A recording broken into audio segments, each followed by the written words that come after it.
Hello everyone welcome to ਸਟਰੀ ਸ਼ੌਕਰਸ here study becomes easier. ਤੇ ਆਪਾਂ ਪਹੁੰਚ ਚੁੱਕੇ ਹਾਂ ਫਿਰ ਤੋਂ ਪੰਜਾਬੀ ਯੂਨੀਵਰਸਿਟੀ ਪਟਿਆਲਾ ਦੀ ਸਾਈਟ ਤੇ ਅੱਜ ਆਪਾਂ ਫਿਰ ਤੋਂ ਦੇਖਾਂਗੇ ਇੱਕ ਪੰਜਾਬੀ ਯੂਨੀਵਰਸਿਟੀ ਪਟਿਆਲਾ ਵੱਲੋਂ ਨਵਾਂ ਨੋਟਿਸ ਜਿਹੜਾ ਹੈਗਾ ਉਹ ਕੀ ਜਾਰੀ ਕੀਤਾ ਗਿਆ ਹੈ। ਤੇ ਇਸ ਵੀਡੀਓ ਨੂੰ ਅੰਤ ਤੱਕ ਜ਼ਰੂਰ ਦੇਖਿਓ ਤਾਂ ਕਿ ਤੁਹਾਡੇ ਮਾਈਂਡ ਦੇ ਵਿੱਚ ਜੋ ਵੀ ਡਾਊਟਸ ਹੈ ਉਹ ਸਾਰੇ ਬਾਅਦ ਦੇ ਵਿੱਚ ਕਲੀਅਰ ਹੋ ਜਾਣ।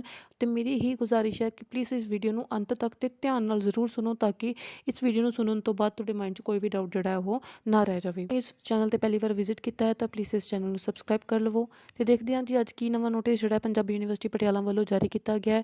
ਇਹ ਹੈਗਾ ਜੀ ਰਿਗਾਰਡਿੰਗ ਡੇਟ ਸ਼ੀਟਸ ਦੇ। ਆਪਾਂ ਡੇਟ ਸ਼ੀਟ ਵਾਲੇ ਕੋਲਮ ਤੇ ਕਲਿੱਕ ਕਰਦੇ ਹਾਂ।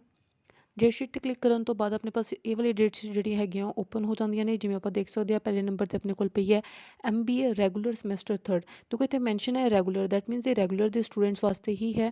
ਉਸ ਤੋਂ ਬਾਅਦ ਆਪਣੇ ਕੋਲ ਆ ਜਾਂਦਾ ਹੈ bachelor of laws 5-year course semester 3rd, 5th and 7th, bachelor of law LLB 3-year course 3rd and 5th, Bachelor of Law LLB 5-year course semester 6th and 10th for students with 20,000 late fees, BCom semester 6 for students with 20,000 late fees, BSc semester 6th for students with 20,000 late fees, B.ed 2-year course semester 4th students with 20,000 late fees revised। देखो B.ed ਦੀ ਜਿਹੜੀ date sheet ਹੈਗੀ ਹੈ semester 4th ਦੀ 2-year course ਦੀ ਉਹਨਾਂ ਬੱਚਿਆਂ ਦੀ ਜਿਨ੍ਹਾਂ ਨੇ 20,000 rupees late fees ਭਰਨ ਤੋਂ ਬਾਅਦ ਇੱਥੇ ਚਾਂਸ ਲਿੱਤਾ ਸੀ ਉਹ ਰਿਵਾਈਜ਼ਡ ਉਹਨਾਂ ਦੀ ਜਿਹੜੀ ਡੇਟ ਸ਼ੀਟ ਹੈ ਉਹ ਅੱਜ ਹੋ ਚੁੱਕੀ ਹੈ। ਤੁਸੀਂ ਦੇਖ ਸਕਦੇ ਹੋ 7/12/2020 ਦਾ ਇਹ ਜਿਹੜਾ ਨੋਟੀਫਿਕੇਸ਼ਨ ਹੈ, ਯਾਨੀ ਕਿ ਅੱਜ ਦੇ ਦਿਨ ਦਾ ਹੀ ਨੋਟੀਫਿਕੇਸ਼ਨ ਹੈ। ਇੱਕ ਤਾਂ B.ed 2-year ਕੋਰਸ ਸਮੈਸਟਰ 4 ਦੀ ਡੇਟ ਸ਼ੀਟ ਜਿਹੜੀ ਹੈ ਉਹ ਰਿਵਾਈਜ਼ ਹੋਈ ਹੈ।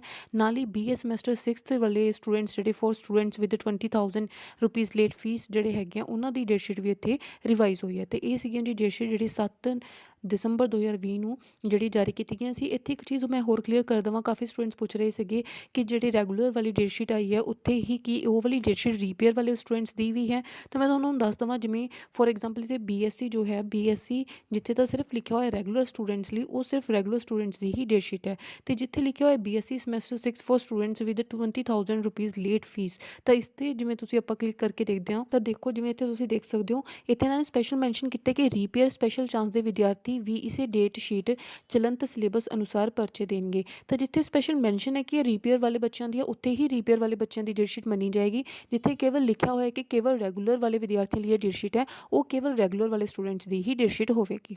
ਆਈ ਹੋਪ ਤੁਹਾਨੂੰ ਇਹ ਵੀਡੀਓ ਵਧੀਆ ਲੱਗੀ ਹੋਏਗੀ ਅਤੇ ਯੂਜ਼ਫੁਲ ਲੱਗੀ ਹੋਏਗੀ। ਜੇ ਤੁਹਾਨੂੰ ਇਹ ਵੀਡੀਓ ਵਧੀਆ ਲੱਗੀ ਹੈ ਪਲੀਜ਼ ਇਸ ਨੂੰ ਲਾਈਕ ਕਰੋ, ਵੱਧ ਤੋਂ ਵੱਧ ਸ਼ੇਅਰ ਕਰੋ। Thank you.